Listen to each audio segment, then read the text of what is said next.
श्री स्वामी समर्थ. अवधूत चिंतन श्री गुरुदेव दत्त श्री स्वामी समर्थ महाराज की जय. स्वामींची नित्य सेवा कशी करावी.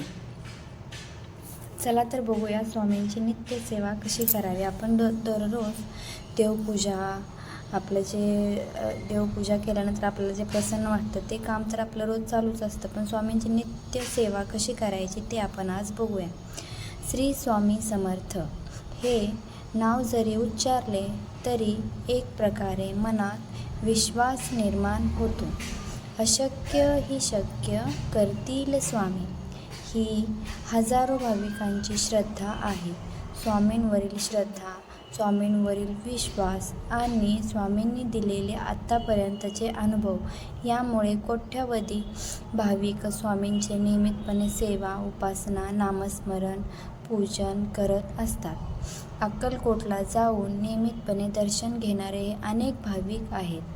परंतु स्वामींची नियमित सेवा करत असाल तर काही गोष्टी अवश्य लक्षात ठेवणे गरजेचे आहे.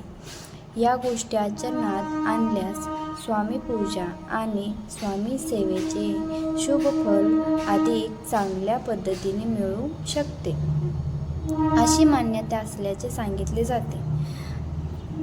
अनेकदा आपण नियमित सेवा, उपासना, नामस्मरण करत असलो तरी त्याचे फळ मिळते की नाही याबाबत मनात शंका निर्माण होते. गोष्टी सकारात्मक घडत नाही असे वाटू लागते. अशा गोष्टी सातत्याने घडू लागल्या की मनात नकारात्मकता निर्माण होऊ लागते.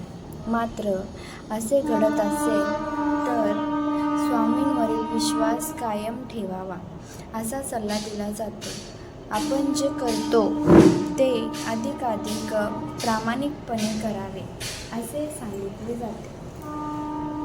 तसेच आपल्याकडून काही चूक होत नाही याबाबत चिंतन करून स्वामी सेवा सुरू ठेवावी असे म्हटले जाते. तर नेमके काय करावे.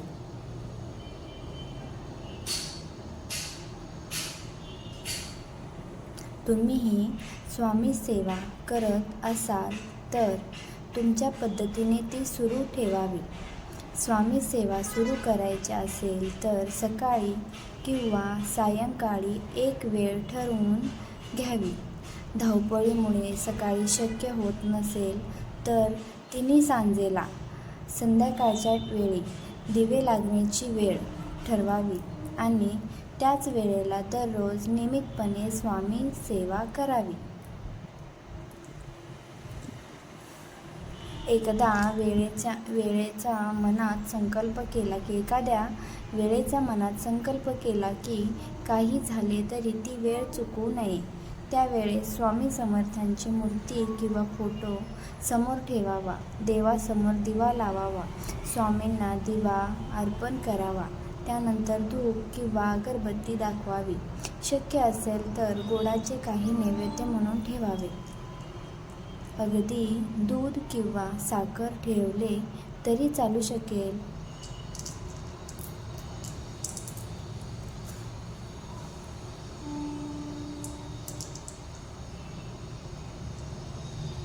यानंतर स्वामींची मानसपूजा करावी. तसेच स्वामी चरित्र सारामृताचे पठण करावे.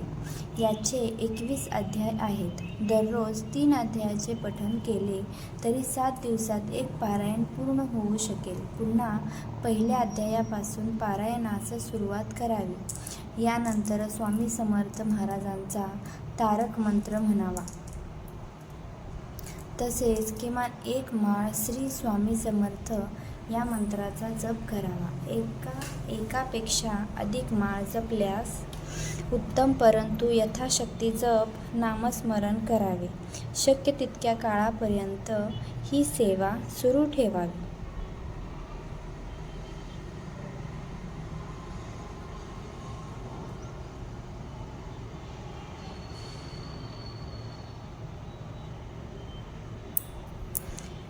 शक्यतो ही सेवा अखंडपणे करावे. खंड पडू नये. काही अपरिहार्य कारणास्तव सेवेत खंड पडल्यास स्वामी समर्थांची मनापासून क्षमा याचना करावी. तसेच पुन्हा संकल्प करून सेवा सुरू करावी.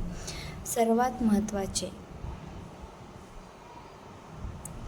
स्वामींवर दृढ विश्वास ठेवावा. ही सेवा करताना निशंक मनाने करावी.